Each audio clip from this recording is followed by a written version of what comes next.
সালাম ও শুভেচ্ছা প্রিয় দর্শকবৃন্দ। আজকে আমি প্ল্যাটফর্ম ৮ নামক ওটিটিতে রিলিজ হওয়া একটা খুবই চমৎকার Bangla super natural horror series ব্যাখ্যা করতে যাচ্ছি, যার নাম নিশীথ সেন। এখানে আমরা দেখব কিভাবে মানুষ ঘুমের মধ্য দিয়ে ভিন্ন ডাইমেনশনে গিয়ে বিভিন্ন অভিজ্ঞতা লাভ করতে পারে।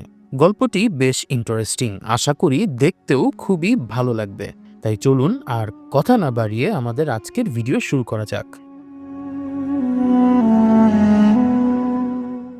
নিশীথ সেন ওয়েব সিরিজে মোট ৮টি এপিসোড আছে। এপিসোড 1-এর শুরু হয় পশ্চিমবঙ্গের একটি দৃশ্য দিয়ে। সেখানে দেখা যায় একটা লোককে গ্রামের লোকেরা মারধর করছে এবং তারপর তাকে বেঁধে জীবন্ত পুড়িয়ে মেরে ফেলছে। এই পুরো ঘটনাটি ইন্দ্র নামের একজন পুলিশ অফিসার চুপচাপ দাঁড়িয়ে দেখে, কিন্তু সে কিছুই করে না। অর্থাৎ ওই লোকটি এমন কিছু করেছিল যার কারণে ইন্দ্র তাকে গ্রামের লোকদের হাতেই ছেড়ে দিয়েছিল। এখান থেকে সিরিজটি কিছুটা সামনে এগিয়ে যায়। আমরা বর্ধমানের একটি এলাকায় দেখি যেখানে ইন্দ্রর নতুন পোস্টিং হয়েছে। এখানে আমাদের ইন্দ্রর জুনিয়র অফিসার অনির্বাণকে দেখানো হয়, যে ইন্দ্রর পরিবারকে এখানে শিফট করতে সাহায্য করেছিল। সে তাদের খুব কাছের লোকও ছিল। ইন্দ্রর স্ত্রীর নাম ছিল মায়া। তার ১৩ বছরের একটি মেয়ে আছে যার নাম বৃষ্টি। বাবার পোস্টিংয়ের চাকরির কারণে বারবার জায়গা পরিবর্তন করতে করতে সে খুবই বিরক্ত। এই বিষয়টা তার একদমই ভালো লাগে না, কারণ নতুন জায়গা মানে নতুন স্কুল আর নতুন বন্ধু বানাতে হয়। এদিকে ইন্দ্র এখানে আসতে পারেনি তখনও, কারণ সে শ্যামল নামের এক অপরাধীকে ধরার কাজে ব্যস্ত ছিল। মায়া তাকে ফোনও করে, কিন্তু ইন্দ্র তখন কাজে ব্যস্ত থাকায় ফোন ধরতে পারে না। এরপর শ্যামল ইন্দ্রকে দেখে পালাতে শুরু করে, কিন্তু ইন্দ্র তাকে ধরে ফেলে এবং লকআপে রাখার প্রস্তুতি নেয়। শ্যামল বারবার বলতে থাকে যে তার মেয়েকে সে বাড়িতে একা রেখে এসেছে এবং সে অসুস্থ, তার মেয়ে তাকে ছাড়া বেঁচে থাকতে পারবে না। কিন্তু ইন্দ্র কিছুই শোনে না। সে নিজের স্টাফদের শ্যামলের বাড়িতে পাঠায়, এটা সত্যি কিনা সেটা যাচাই করার জন্য। এদিকে যখন ইন্দ্রর পরিবার নতুন বাড়িতে শিফট করেছে, তখন আমরা লক্ষ্য করি যে বাড়ির সামনে থাকা দোলনাটা যেন নিজে নিজেই দুলছিল, কিন্তু তার আসা মাত্রই সেটা থেমে যায়। বৃষ্টি লক্ষ্য করে উপরের ঘরের দরজাটাও নিজে নিজেই খুলে গিয়েছিল। অর্থাৎ এই বাড়িটাকে হন্টেড মনে হচ্ছিল। কিন্তু মুখার্জি পরিবার এই ব্যাপারে কিছুই জানত না। এরই মধ্যে অনির্বাণ বৃষ্টির লাগেজ ওপরের ঘরে নিয়ে আসে। সেখানে গিয়ে বৃষ্টি তার লাগেজের পেছনে কারো পা দেখতে পায়, কিন্তু আবার ভালো করে তাকিয়ে দেখলে সেখানে আর কাউকে দেখা যায় না। যখন সে ঘরের বারান্দায় গিয়ে দেখে, তখনও দোলনাটি আবার নিজে নিজেই দুলতে থাকে। তখনই হঠাৎ করে বৃষ্টির কাছে কিছু ভীষণ আসা শুরু করে এবং সে এগুলো দেখে প্রায় অজ্ঞান হয়ে পড়ে। তখন তার মা এবং অনির্বাণ তাকে সামলে নেয়। অর্থাৎ এই বাড়িতে পা রাখার পর থেকেই বৃষ্টির উপরে আধিভৌতিক কোনো কিছুর প্রভাব পড়া শুরু করেছিল। এরপর বৃষ্টির সঙ্গে সঙ্গেই ওয়াশরুমে চলে যায়, কারণ ভীষণের মধ্যে সে কারো ধারালো লোহার মতো নখ দেখতে পেয়েছিল। এমনকি একবার সে একটা বাথটাবও দেখেছিল, কিন্তু সেই ওয়াশরুমে সে গিয়ে দেখতে পারে যে সেখানে কোনো বাথটাব ছিল না। এটা দেখে সে ভীষণভাবে শকড হয়ে যায়। আসলে হঠাৎ করে তার মাথার ভেতরে কেন সেই ভীষণটা আসলো সেটা সে বুঝতে পারছিল না। এরপরই আমরা দেখি যে মায়া ইন্দ্রকে ফোন করেছে, কিন্তু ইন্দ্র তখনও শ্যামলকে জেলে যাওয়ার কাজে নিয়ে ব্যস্ত ছিল। সেই কারণে সেদিনও সে আসতে পারেনি, কারণ এটাই ছিল তার জয়েনিংয়ের প্রথম দিন। এসব কারণে মায়া বেশ আপসেট হয়ে পড়ে। এদিকে আমরা দেখতে পাই বৃষ্টির 14তম জন্মদিন উপলক্ষে তার বাবা তাকে একটা ফোন কিনে দিয়েছে, তবে এর পুরো ক্রেডিট অনির্বাণ নেয়। অনির্বাণ বৃষ্টিকে বলে তার বাবাকে ফোন কিনে দিতে সেই কনভিন্স করেছে। তারা যখন কথা বলছিল তখন পাশের বাড়ি থেকে একজন মহিলা তাকে যেতে লক্ষ্য করছিল। এদিকে জেলে শ্যামল আবার একই কথা বলতে থাকে যে তাকে ছেড়ে দিতে, না হলে তার মেয়ে মারা যাবে। কিন্তু ইন্দ্র তার কথা বিশ্বাস করে না। সে নিজেই শ্যামলের বাড়িতে যায় তার কথার সত্যতা যাচাই করার জন্য। এদিকে বাড়ির ভেতরে বৃষ্টি আবারও কোনো শব্দ শুনতে পায় এবং কারো পা দেখতে পায়, যা দেখে সে ভীষণ ভয় পেয়ে যায়। তখন মায়া তাকে দেখতে পায় যে বৃষ্টি বাথরুমে কাপড় পরেই গোসল করছে। বৃষ্টির এরকম অস্বাভাবিক আচরণ দেখে মায়া খুবই অবাক হয়ে যায়।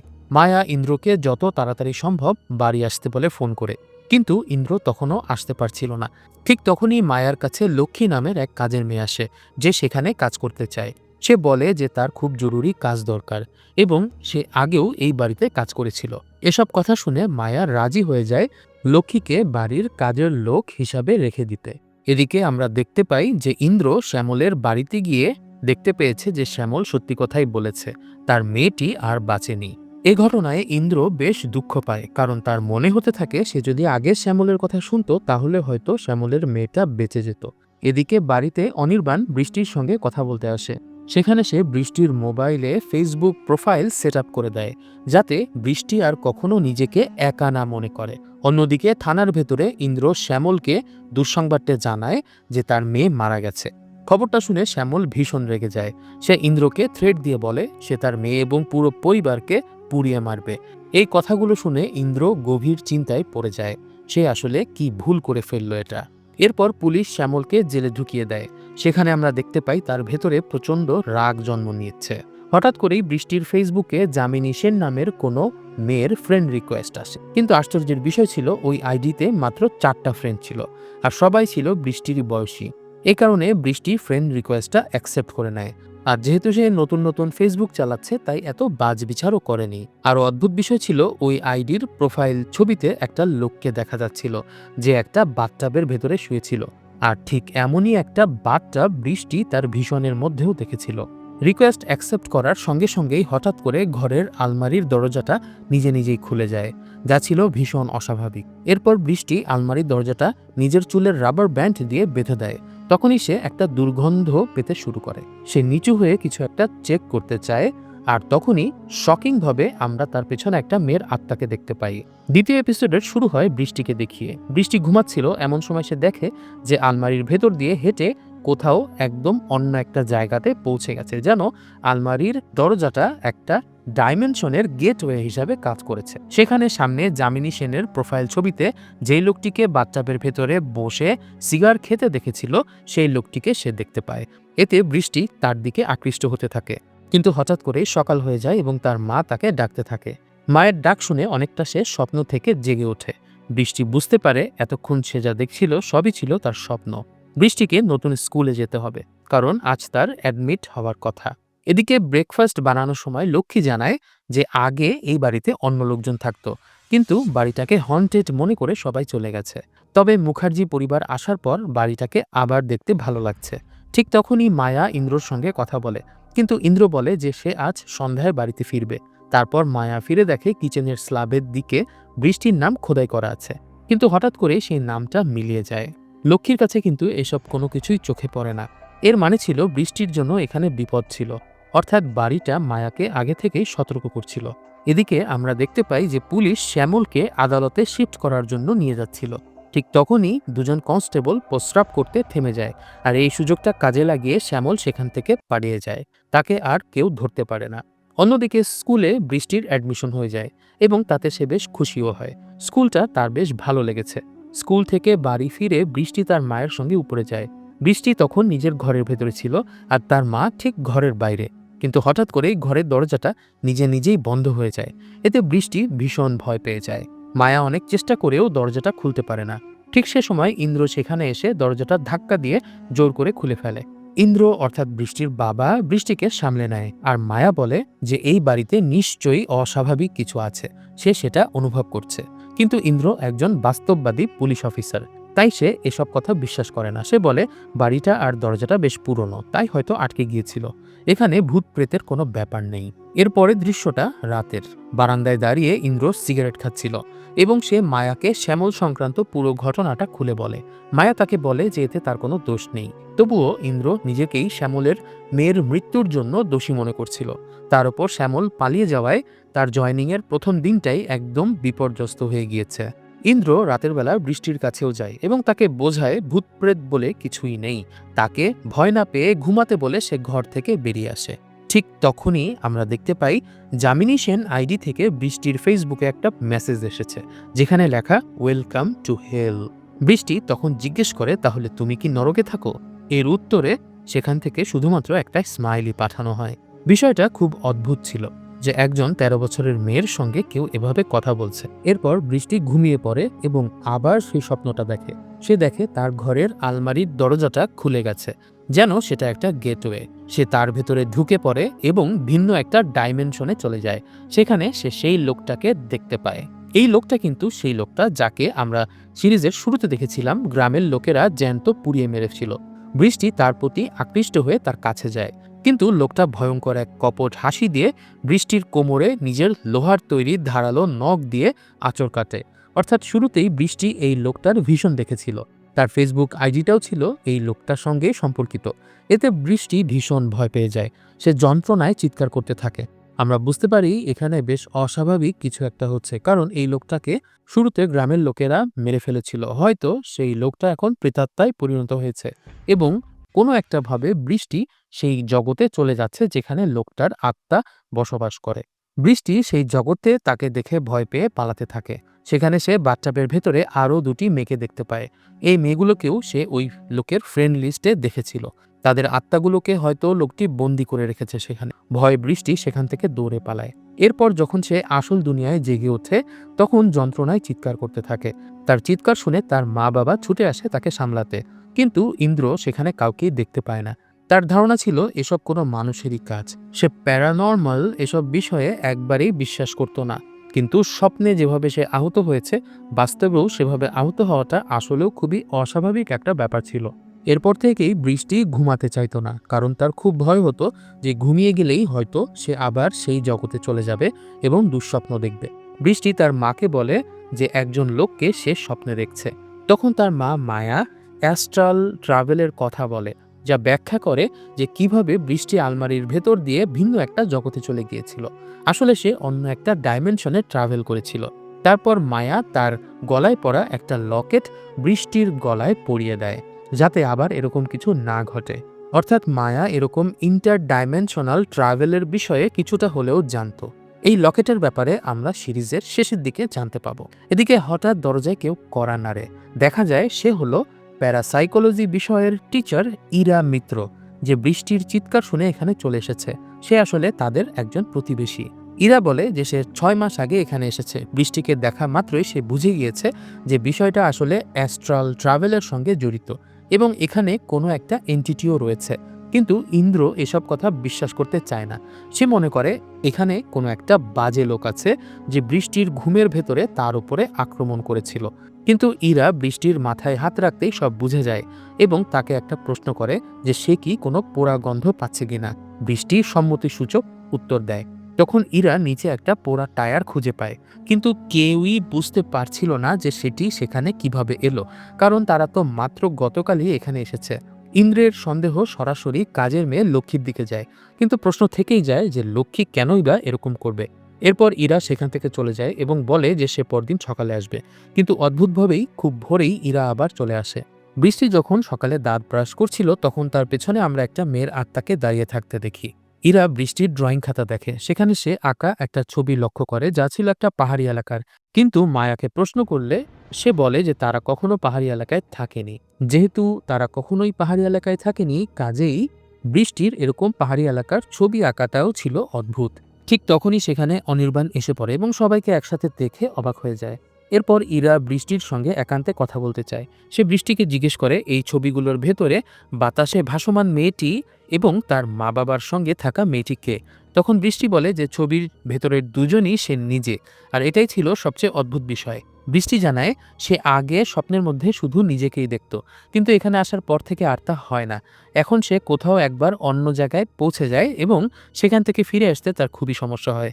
এতে ইরা বৃষ্টিকে বলে যে সে বুঝে গেছে বৃষ্টি আসলে অ্যাস্ট্রাল ট্রাভেল করে।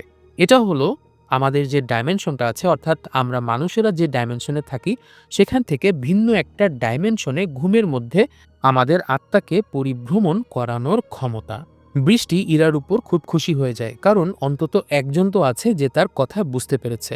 তার মা বাবাকে সে বিষয়টা বুঝাতে পারছিল না, আর তার বাবা ইন্দ্রর ব্যবহার তো আমরা আগেই দেখেছি। ইরা বৃষ্টিকে বলে এরপর থেকে সে যা কিছুই দেখবে সবকিছু যেন তাকে জানায়।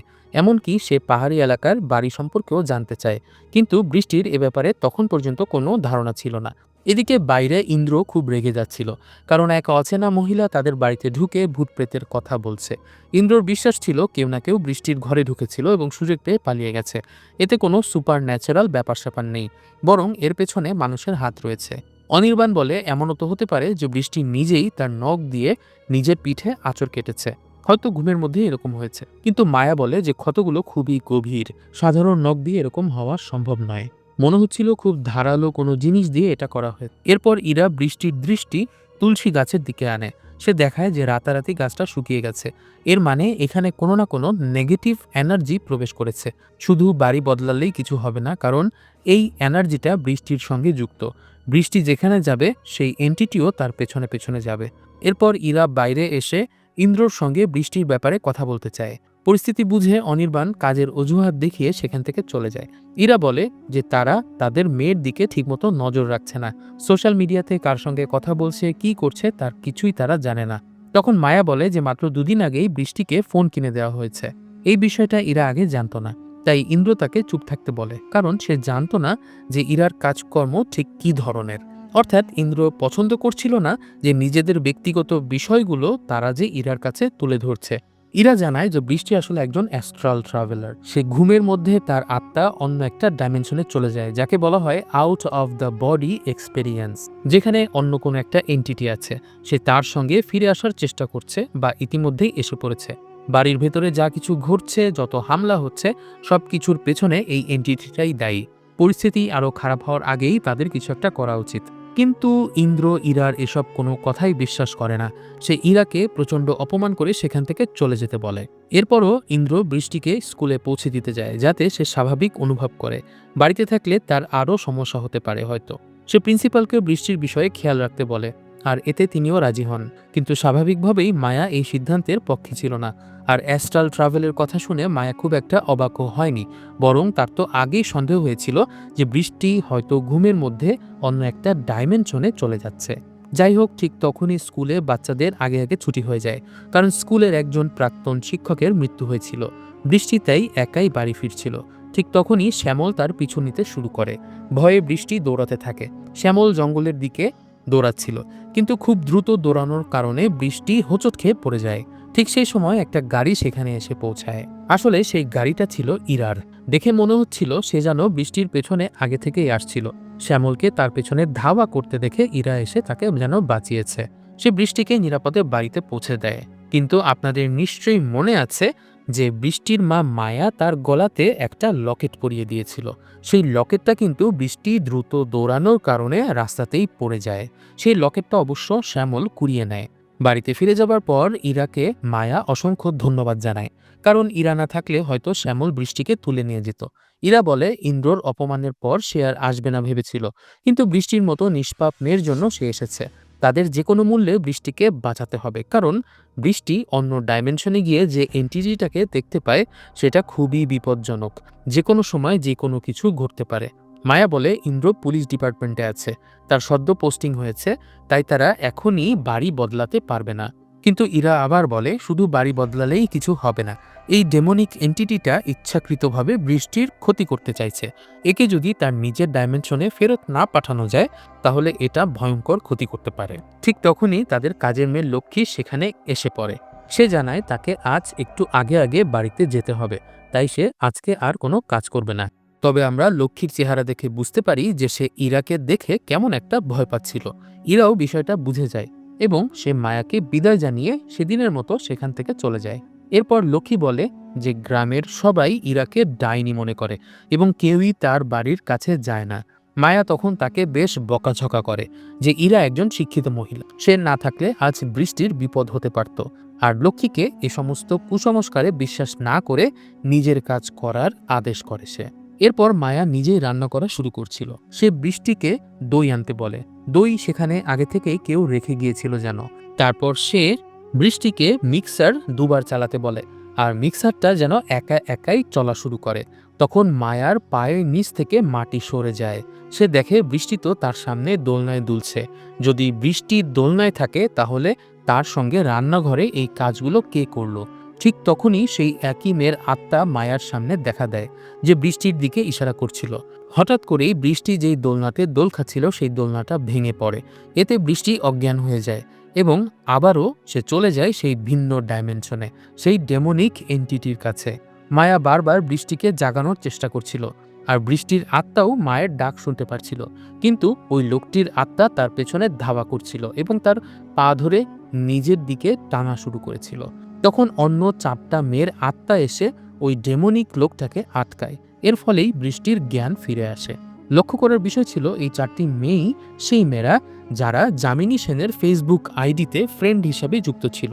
হ্যাঁ, এটা বেশ শকিং একটা ব্যাপার ছিল। কারণ যদি এই 4জন মেয়েই মারা যায় এবং তাদের আত্মা ওই ডাইমেনশনে আটকে থাকে, তাহলে তারা যামিনী সেনের ফ্রেন্ড হলো কিভাবে? আর যদি ফ্রেন্ড হয়েই থাকে, তাহলে শুধুমাত্র এই 4জনই বা কেন?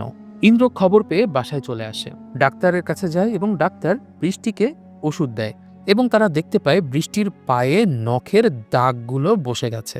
সেই দাগ দেখে ডাক্তার নিজেও অবাক হয়ে যায়, কারণ দোলনা থেকে পড়ে গেলে পায়ে এরকম আঁচড়ের দাগ হওয়া অসম্ভব। কিন্তু আমরা জানি এটা কিভাবে এসেছিল।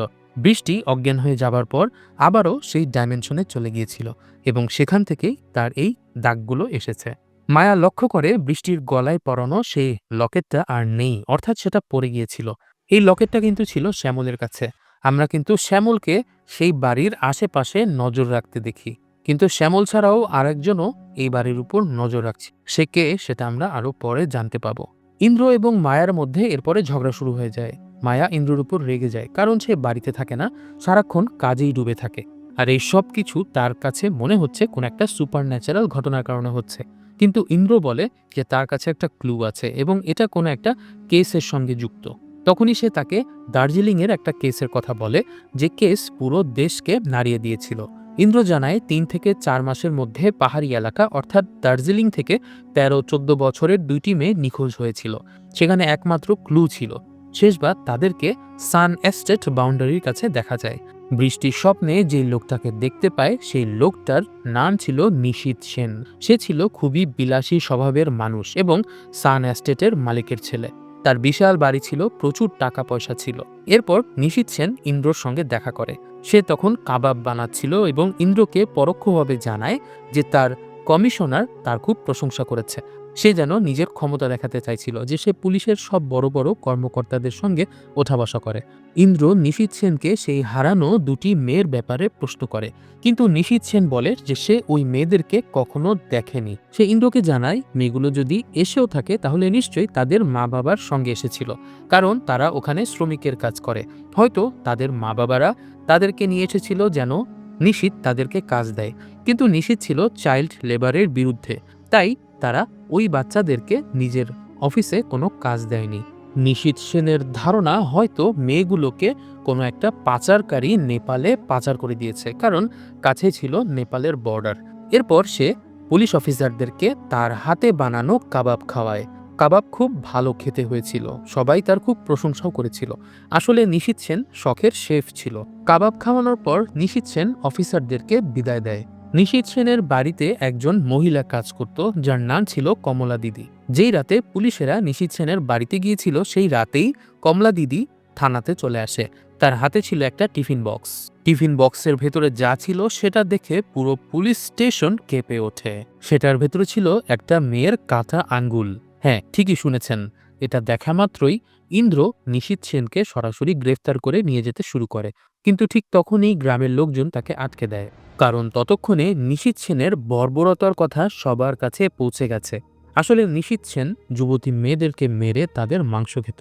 সেদিন ইন্দ্রকে নিশীথ সেন যে কাবাব খাইয়েছিল সেগুলো আসলে হারিয়ে যাওয়া মেয়েদের মাংস দিয়েই বানানো ছিল।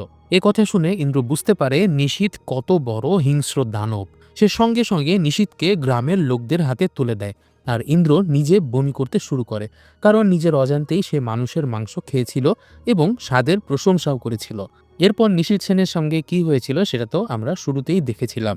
গ্রামের লোকেরা তাকে পুড়িয়ে মেরে ফেলেছিল। ইন্দ্রর বিশ্বাস বৃষ্টির সঙ্গে যা কিছু ঘটছে সবকিছুই এই নিশীথ সেনের কেসের সঙ্গে জড়িত। যেহেতু নিশীথ সেন মানুষের মাংস খেত, এটা খুবই স্বাভাবিক হবার কথা যে সে হয়তো শয়তানেরও উপাসনা করত এবং তার মৃত্যুটাও হয়েছিল অস্বাভাবিকভাবে।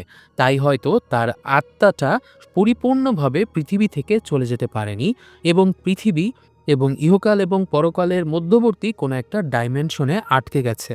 ইন্দ্র তার স্ত্রী মায়াকে ভিকটিমদের ফটোগ্রাফ দেখায়। সেখানে ঠিক একই ধরনের চেহারার একটা মেয়েকে দেখা যাচ্ছিল, যেই মেয়েটার ভূতকে আমরা বিভিন্ন সময় এই বাড়িতে দেখেছি। এই মেয়েটির নাম ছিল বিসা, আর এই মেয়েটির ব্যাপারেই খোঁজ নিতে ইন্দ্র আগে নিশীথ সেনের বাড়িতে গিয়েছিল। মায়া বলে এই মেয়েটিকেই সে সেদিন রান্নাঘরে দেখেছিল, কিন্তু ইন্দ্র মায়ার এসব কথা বিশ্বাস করে না। স্বাভাবিকভাবেই তার এখনও সুপার ন্যাচারাল বিষয়ে বিশ্বাস হয়নি। ইন্দ্রর ধারণা নিশীথ সেনের কোনো একটা আত্মীয় হয়তো তার মেয়ের ক্ষতি করার চেষ্টা করছে। ইন্দ্র বুঝতে পারে যে সেই ইরাই হয়তো মায়ার মাথার ভেতরে এ সমস্ত প্যারানর্মাল জিনিসগুলো ঢুকিয়েছে। তার ধারণা বৃষ্টি যে যামিনী সেন নামের একজনের সঙ্গে ফেসবুকে চ্যাট করে সেটাই এর জন্য দায়ী। এর কারণ হলো যামিনী এবং নিশীথ দুটোর বাংলা অর্থই এক, দুটো অর্থই রাত। তাই যামিনী সেন ছদ্মনামে হয়তো নিশীথ সেনের কোনো একজন আত্মীয় বৃষ্টিকে ফেসবুকের মাধ্যমে হ্যালুসিনেট করার চেষ্টা করছে। ইন্দ্র এখন খুঁজে বের করতে চায় নিশীথের সেই আত্মীয় লোকটা আসলে কে। এর পরের দিন লক্ষ্মী বৃষ্টিকে নুডলস খাওয়াচ্ছিল, কারণ সে কিছুই খায়নি এবং তাকে অনেক ওষুধ খেতে হবে। অন্যদিকে মায়া চলে গিয়েছিল ইরার বাড়িতে। ইরা বলেছিল এখনই কিছু একটা করতে হবে যাতে সেই ডেমনিক আত্মাটা বৃষ্টির কাছে না আসতে পারে। ইরা মায়াকে অফার করে প্ল্যানচেট করার জন্য, অর্থাৎ সেই রিচুয়াল যার মাধ্যমে আত্মাদেরকে ডেকে নিয়ে আসা যায়। কিন্তু এই রিচুয়ালের জন্য 3জন লোকের দরকার ছিল, তাই মায়া বাড়ি থেকে লক্ষ্মীকে ডেকে আনে। বৃষ্টিকে উপরের ঘরেই ঘুমাতে দেওয়া হয়, কারণ তাকে ওষুধ দেওয়া হয়েছিল এবং তার কঠোর বিশ্রামের দরকার ছিল। অর্থাৎ বাড়িতে বৃষ্টি রয়ে যায় একা এবং ইরা, লক্ষ্মী এবং মায়া করতে থাকে প্ল্যানচেট। এদিকে ইন্দ্র নিশীথ সেনের অতীত জানার জন্য তার পুরনো প্যারালাইজড শিক্ষক ও স্কুলের প্রিন্সিপালের কাছে যায়, যাতে তার ঘনিষ্ঠ লোকদের সম্পর্কে জানা যায়। তারা জানায় নিশীথের বাবা ছিল স্কুলের ট্রাস্টি, তাই নিশীথ ছোটবেলা থেকে বিভিন্ন অপকর্ম করলেও তার বাবা তাকে বাঁচিয়ে দিতেন। সেই পাপের ফলই আজ তাকে এই রূপে ভুগতে হয়েছে। তারা জানায় একবার ক্লাস 8-এ পড়ার সময় নিশীথ এবং তার এক বন্ধু, তাদেরই ক্লাসমেট, একটা মেয়েকে হ্যারাস করেছিল, কিন্তু মেয়েটি অভিযোগ করার পরও পুরো বিষয়টি ধামাচাপা দিয়ে দেওয়া হয়। নিশীথকে শুধু কয়েকদিনের জন্য সাসপেন্ড করা হয়েছিল, কিন্তু তার বন্ধুকে স্কুল থেকে বহিষ্কার করে দেওয়া হয়। এভাবেই একের পর এক ঘটনা চাপা পড়ে যেতে থাকে। তবে নিশীথ বড় হয়ে এতটা ভয়ঙ্কর হয়ে উঠবে সেটা তারা নিজেরাও ভাবেনি। তারা তখন নিশীথকে বাঁচিয়েছিল কারণ ক্লাস 8-এর একটা ছেলের বিরুদ্ধে পুলিশ কেস হলে স্কুলের বড় কোনো ক্ষতি হতে পারে। তখন ট্রাস্টিরা হয়তো হাত গুটিয়ে নেবেন এবং তাদের চাকরিও থাকবে না। নিশীথের সেই ঘনিষ্ঠ বন্ধু যার সঙ্গে মিলে নিশীথ মেয়েদেরকে উত্ত্যক্ত করত, সেই লোকটি কোথায় গেছে সেটা তারা কেউ জানে না। অনেক আগেই শহর ছেড়ে চলে যাবার কথা। তবে ওই ব্যাচের আরেকটি ছেলের নাম্বার তাদের কাছে ছিল, অর্থাৎ নিশীথের কোন একটা ক্লাসমেটের। নিজের ডায়েরি থেকে তারা সেই নাম্বারটা ইন্দ্রকে দেয়। ইন্দ্র এই সূত্র নিয়েই কাজে লেগে পড়ে, কারণ নিশীথের অতীত না জানলে তার ঘনিষ্ঠ লোক পর্যন্ত পৌঁছানো সম্ভব ছিল না।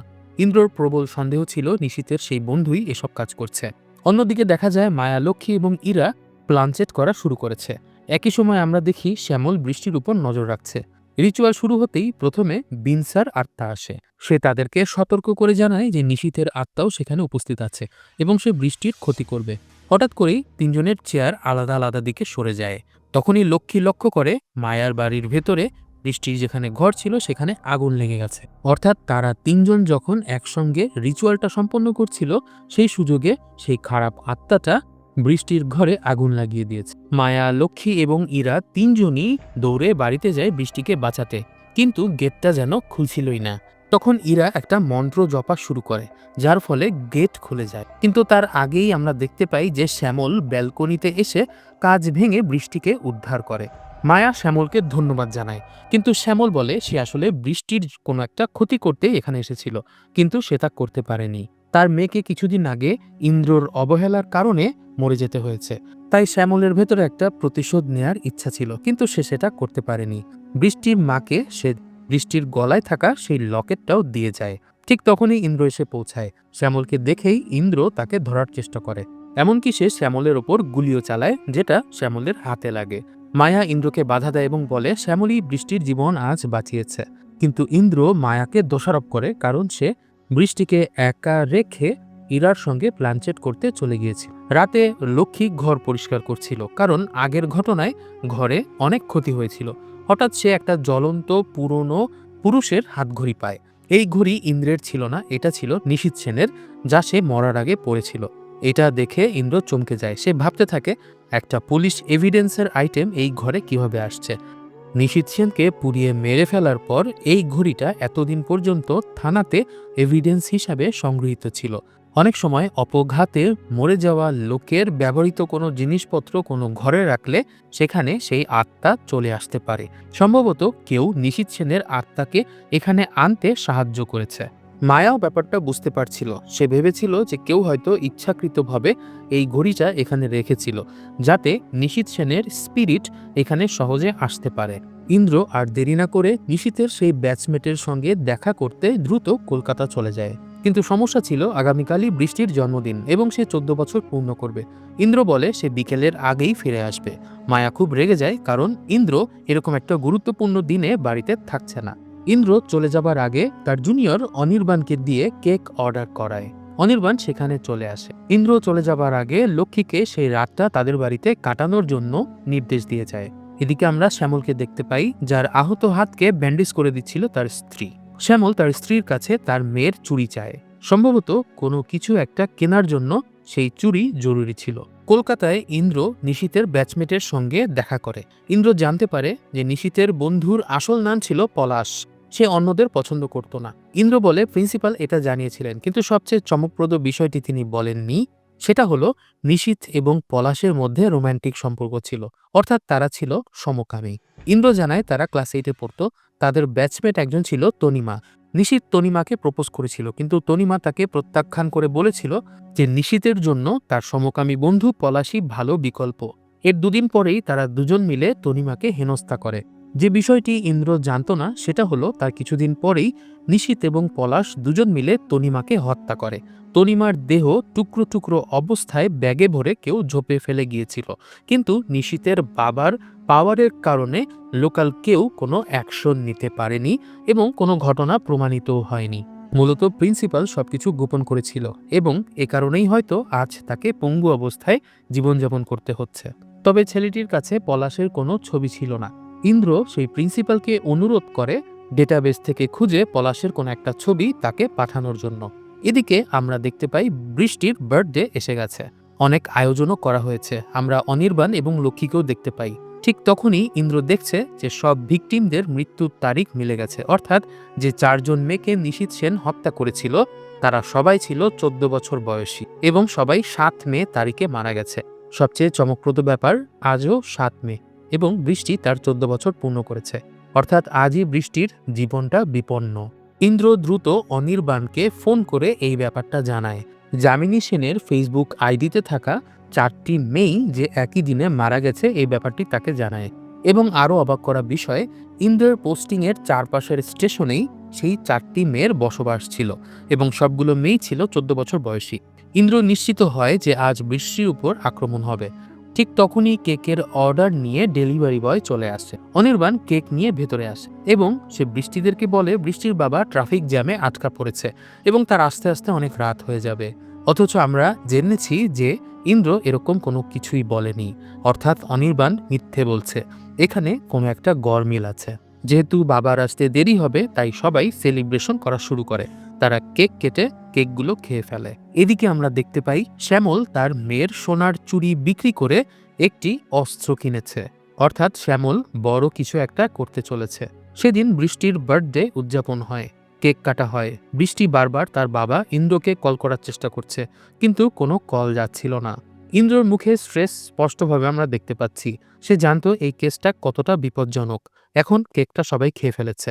এদিকে বৃষ্টির কল আসে, কিন্তু সে ইন্দ্রর সঙ্গে কথা বলতে পারছিল না, কারণ তার ভেতরে কেমন একটা ঘুম ঘুম ভাব এসেছে।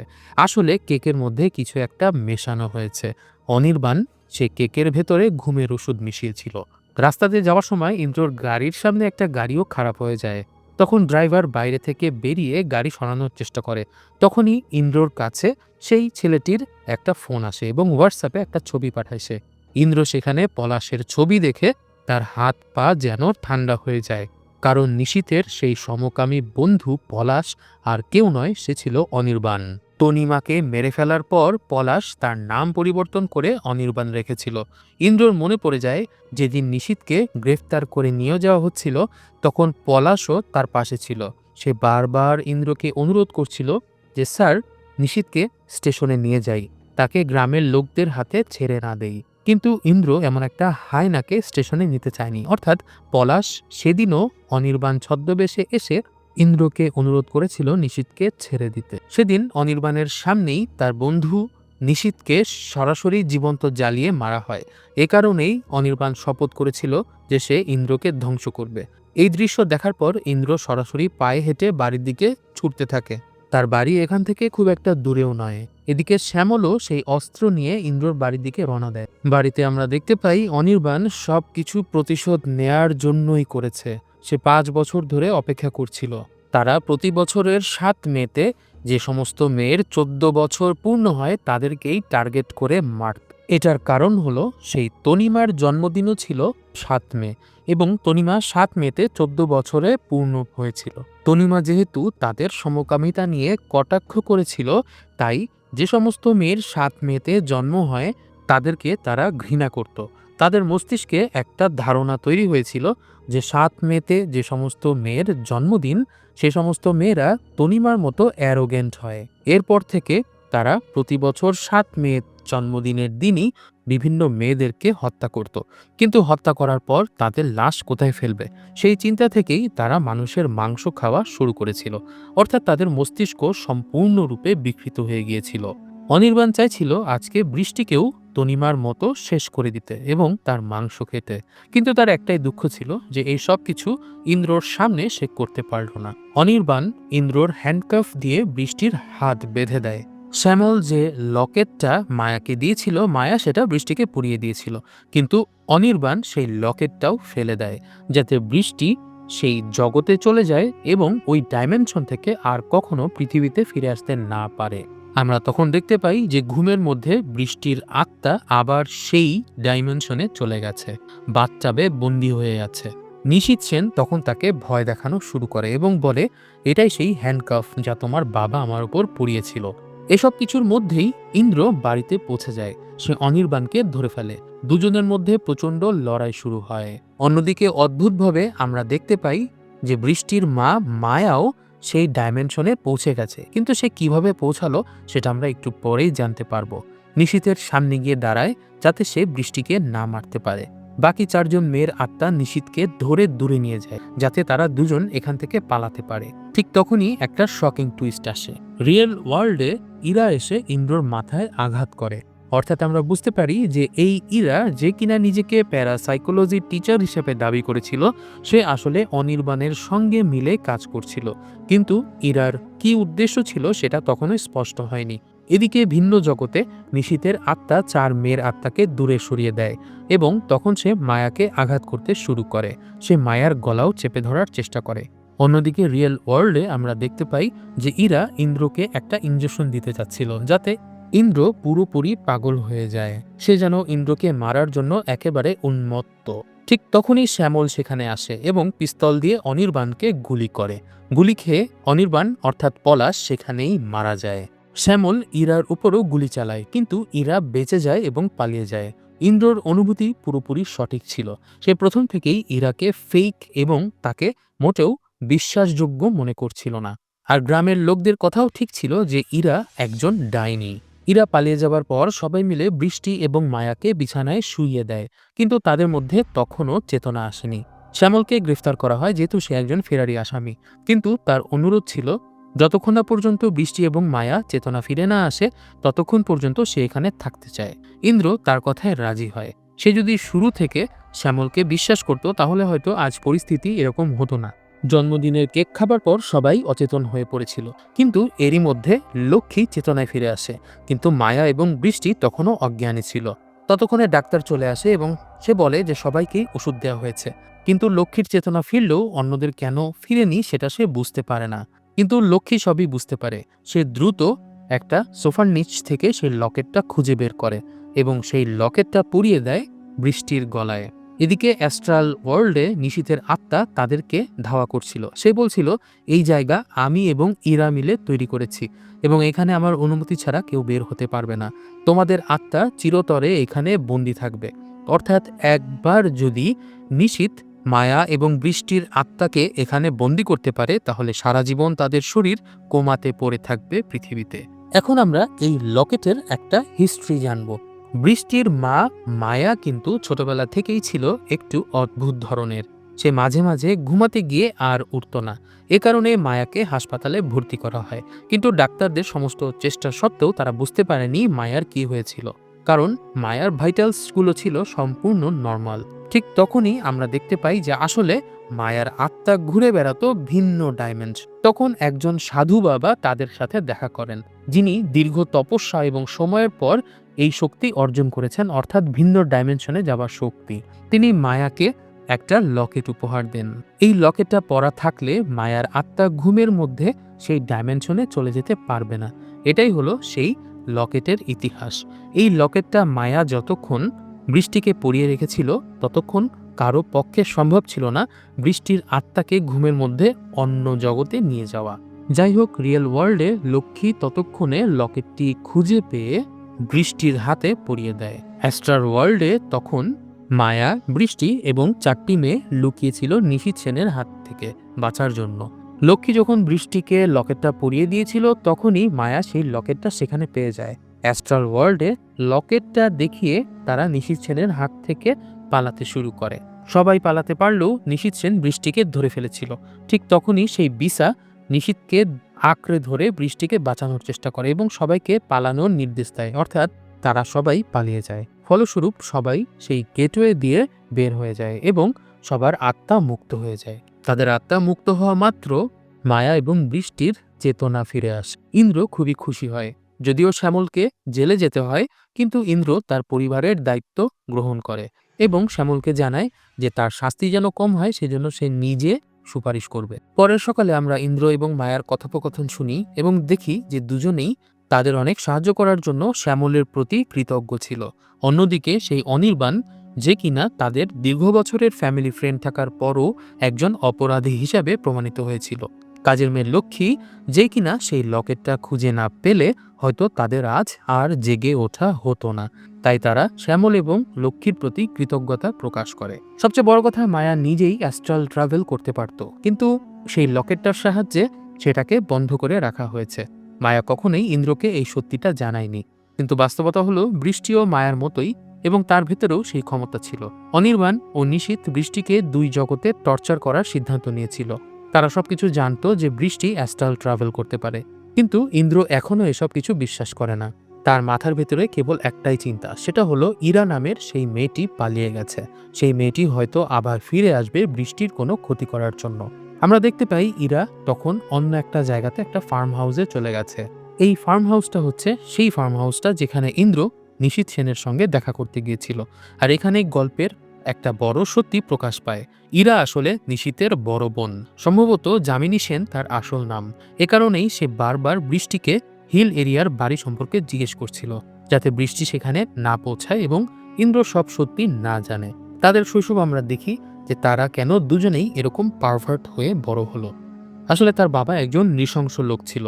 2 সন্তানের সামনে তিনি নিজের স্ত্রীকে, অর্থাৎ তাদের মাকে হত্যা করেছিল। এর ফলে তাদের ভেতরে ভীষণ দ্বন্দ্ব তৈরি হয় এবং ফ্রাস্ট্রেশনে তারা দুজনেই অমানুষ হয়ে বড় হয়। এই ঘটনাগুলোর প্রভাব পড়ে 2 ভাই বোনের উপরে, যার কারণে তাদের শৈশব অত্যন্ত অদ্ভুতভাবে কেটেছিল। কিন্তু ইন্দ্র এখনো বিষয়টি জানতে পারেনি। ইন্দ্র ইরার ব্যাকগ্রাউন্ড খুঁজে বের করতে চেষ্টা করে। আমরা দেখতে পাই ইরা তার ভাইয়ের হত্যার প্রতিশোধ নেয়ার জন্য আবারও ইন্দ্রর পরিবারকে ধ্বংস করার প্রতিজ্ঞা করে। এবং এখানেই শেষ হয় নিশীথ সেন বাংলা হরর সিরিজের সিজন 1। এন্ডিং দেখে আমরা বুঝতে পারি যে সিজন 2 আসার সম্ভাবনা প্রবল। হয়তো আগামীতে ইরা বৃষ্টির কোনো ক্ষতি করতে পারে। এছাড়াও নিশীথ সেনের আত্মা এখনও মুক্তি পায়নি, সে তার নিজের জগতেই আছে, যা ইরা এবং সে মিলে তৈরি করেছিল। দেখা যাক সিজন 2 আসে কিনা। নিশীথ সেন ওয়েব সিরিজের প্রথম সিজনের এক্সপ্লেনেশন ভিডিও এখানেই শেষ হলো।